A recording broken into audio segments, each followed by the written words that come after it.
Well, hello. Welcome to the Fireside Chat. I'm Dennis Prager. And yes, Otto, for some reason, has decided, at least for this Fireside Chat, to come back.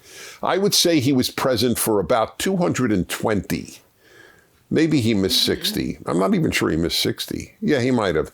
60 is 4 into 12 for his 15 months. No, he didn't miss 15 months. That's a lot to miss. So about 240. 250, yeah. But he starts. Anyway, Otto's with us, my trusty Otto.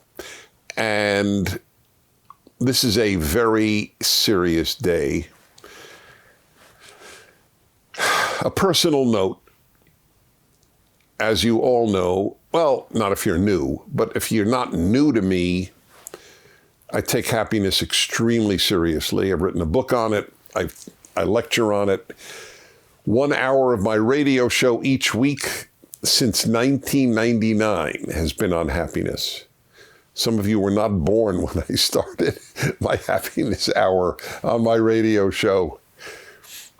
And I am happy. I am happy for many reasons, including my belief that it is a very important moral goal.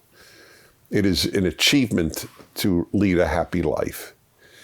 Life, liberty, and the pursuit of happiness are the three goals, so to speak, in the Declaration of Independence of the United States of America. They are great, great goals. Remember, life and liberty are values, but so is the pursuit of happiness. They were very, very, very wise, the founders of the United States.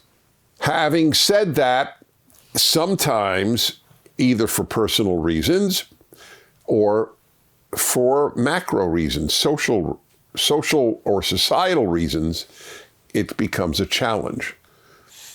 I'm watching my beloved country, which even if you're not American and it's not beloved to you, which is totally understandable, it's very important. If America fails in the liberty world, liberty around the world will suffer. Already America is sending bad ideas to the world. The most obvious being that sex is not binary, that humans are not divided into male and female. It is an extremely dangerous and destructive idea, which I have talked about, but it's worth revisiting because it's so ubiquitous, which if you went to college and you don't know what that means, common, widespread. Okay, so I'm going to do something that I don't know if I've ever done. I write a column a week I have on the internet, and just like old fireside chats are worth watching or listening to, so too the columns. I always try to make them of permanent interest and importance. Uh-oh, is he moving? Almost. Well, all right, look, if he begins the fireside chat, that's good. Hello, young man. Yes, sir. Okay, so I'm going to read to you my column of this week. You can see all my columns at Town Hall and at DennisPrager.com the day they come out, and we're going to say, take care to Otto. There's no explaining why he does come in. Bulldogs are bulldogs, and they have a certain reputation of stubbornness.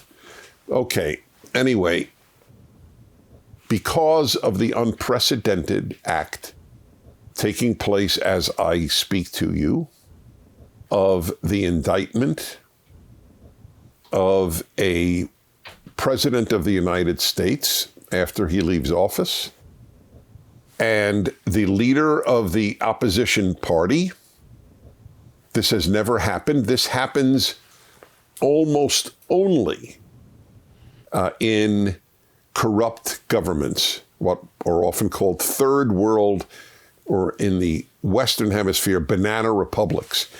This is what happens in dictatorships. The corrupt regime wants to get rid of the opposition leader. They make up some phony charges, or if not phony, flimsy. Because the truth is, every single one of you who is an adult can be charged with some offense by some DA. If you're a business person and you ever took a meal off as a business expense in America, we have that. And it wasn't really only about business or even at all. You could be indicted for that. It is not possible to overstate the damage to America in what has been done to President Donald Trump. He is not the issue. The issue is the fact that he is the head of the leading candidate of the opposition party and that he was just president of the United States. This is not something that happens for the charge of having paid hush money to a woman who alleged an affair with him, a one-night stand, as it turns out. And the issue is not morality. The issue is legality. It was not illegal. The whole charge is that it was essentially, he took it as a business expense because he paid his lawyer to pay her. I mean, my friends, in New York City, where this is taking place, this district attorney, this prosecutor, has allowed rapists and killers and carjackers to be out of prison. He has downgraded their offense from felony to misdemeanor. And in this case, he is upgrading a misdemeanor to a felony. So I wrote this column about what is happening in America generally, and here it is. My field of study in graduate school was communism. As a fellow at the Russian Institute of Columbia University School of International Affairs, I was, if I remember correctly, one of 7 students in the entire university to major in what was known at the time as communist affairs. I cite this in order to make this point. In my wildest dreams, I never imagined what I was studying would ever apply to the United States of America, the freest country in world history. I assumed that communism was, for various reasons, something that happened elsewhere. Most obviously Russia, China, Vietnam, Cuba, Cambodia, and North Korea. What were those various reasons? One was the absence of freedom in the history of those countries. Another was that all those countries were, with the exception of Cuba, outside of Western civilization. All these years later, I see that I was wrong. Communism, or if you will, left-wing fascism and totalitarianism, is coming to America and Canada, and a bit more gradually to Australia and New Zealand.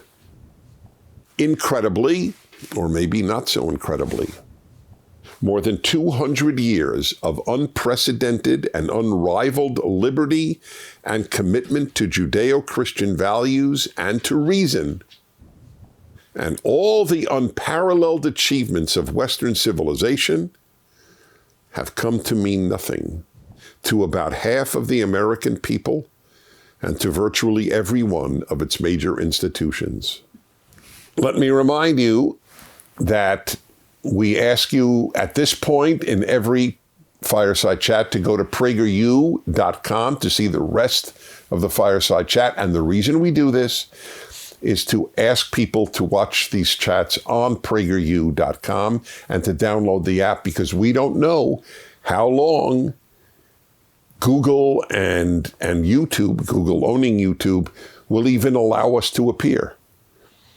There's too much of this censorship going on, and we want people to get used to seeing this and other PragerU presenters at PragerU, because that can't be interfered with.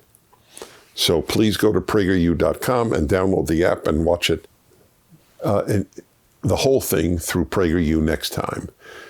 But that's why we're going to ask you to go now to PragerU.com.